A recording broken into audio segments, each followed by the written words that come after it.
La somme théologique de saint Thomas d'Aquin, première partie, question 49 de la cause du mal.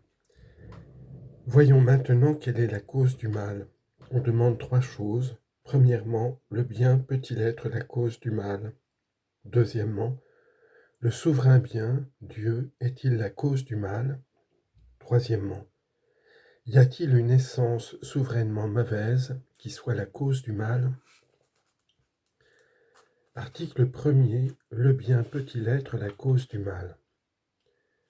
On lit dans saint Augustin, le mal ne peut provenir que du bien. Résumé de l'argumentation, le bien est la cause matérielle du mal comme son sujet, puis la cause agissante d'une manière accidentelle. Mais il n'en est ni la cause formelle, ni la cause finale, ni la cause directe. Explication. Il faut dire ceci. Tout mal a nécessairement une cause. En effet, qu'est-ce que le mal, sinon la privation du bien que les choses doivent avoir d'après leur nature? Or une chose ne peut perdre cet apanage, déchoir de son état naturel, sans l'action d'une cause qui l'éloigne de ses conditions d'ordre et de perfection.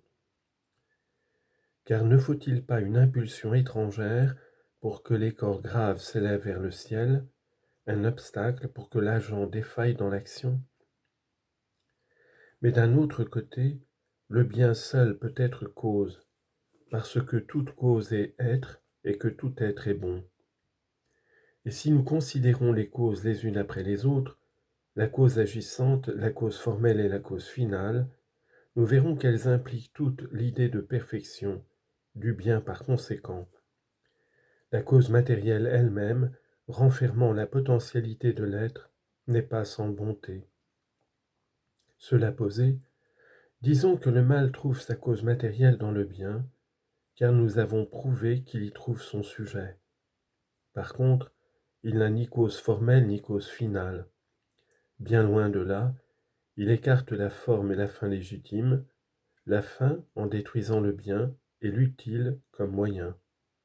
Enfin, il a une cause agissante qui le crée, non directement mais par accident. Il faut savoir, pour comprendre cela, que le mal est produit autrement dans l'action, autrement dans les choses. D'abord, il est produit dans l'action par le défaut d'un des principes qui enfantent l'action, défaut qui se trouve ou dans l'agent principal ou dans l'instrument. Ainsi, l'imperfection du mouvement animal vient ou de la faiblesse de la force motrice, comme dans l'enfant, ou du mauvais état des membres, comme dans le boiteux. Ensuite, le mal est produit dans les choses, tantôt par la vertu de l'agent, tantôt par le défaut de cette vertu ou de la matière.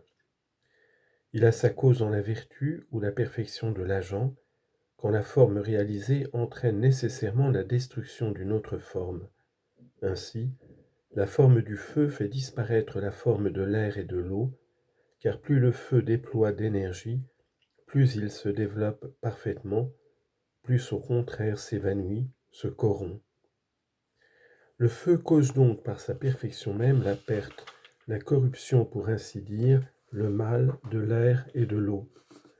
Il le cause toutefois par accident, car son action ne va pas directement à détruire les êtres, mais à leur imprimer sa forme. Et si le défaut se trouve dans l'effet de la cause, par exemple, si le feu vient à défaillir dans la qualifaction, on doit l'attribuer au défaut des principes de l'action, comme nous le disions tout à l'heure, ou au défaut de la matière, qui ne reçoit pas la vertu de l'agent. Mais cette sorte de défaillance tourne au bien de l'être qui doit agir par lui-même. On voit donc que le mal n'est produit que d'une manière accidentelle. Voilà comment le bien en est la cause. Première objection. Nous lisons Matthieu chapitre 7 verset 18. Un bon arbre ne peut porter de mauvais fruits. Réponse. Qu'est-ce que le divin maître entend par arbre bon et par arbre mauvais? Il entend, comme le remarque saint Augustin, la volonté bonne et la volonté mauvaise. La volonté bonne ne produit point des actes moralement mauvais, car la droiture de l'acte se juge par la droiture de la volonté. Mais le mouvement de la volonté mauvaise, d'où vient-il? D'une cause bonne, de la créature raisonnable. Nous devons donc le redire, le bien est la cause du mal. Deuxième objection. Deux contraires ne peuvent être la cause l'un de l'autre.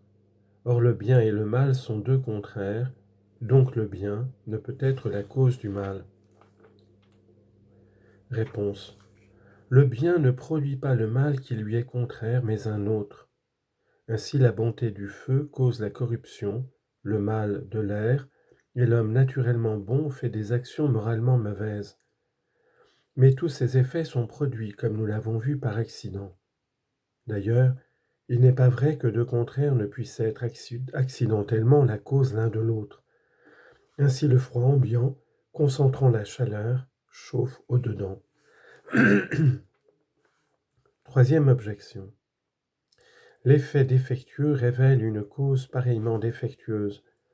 Or le mal est un effet défectueux, donc sa cause l'est aussi. Mais tout ce qui est défectueux est mal, donc la cause du mal n'est autre chose que le mal même. Réponse. La cause du mal n'est pas défectueuse dans les choses naturelles, comme elle l'est dans les choses volontaires. L'agent naturel produit toujours un effet qui lui ressemble, lorsqu'il n'est pas entravé par un obstacle extérieur. Quand donc le mal se manifeste dans les faits, il existait déjà comme défaut dans l'agent ou dans la matière. Il en est autrement dans les choses volontaires. Ici, le défaut de l'action provient de la volonté défectueuse, en ce qu'elle ne se soumet pas à la règle morale, mais le mal n'existe pas primordialement dans la volonté, il naît de l'acte désordonné qu'elle produit. Quatrième objection. L'Aréopagite dit « le mal n'a pas de cause ». Donc, le bien n'est pas la cause du mal. Réponse. Le bien n'est pas la cause directe, mais la cause accidentelle du mal. Cela résulte manifestement de ce qui précède.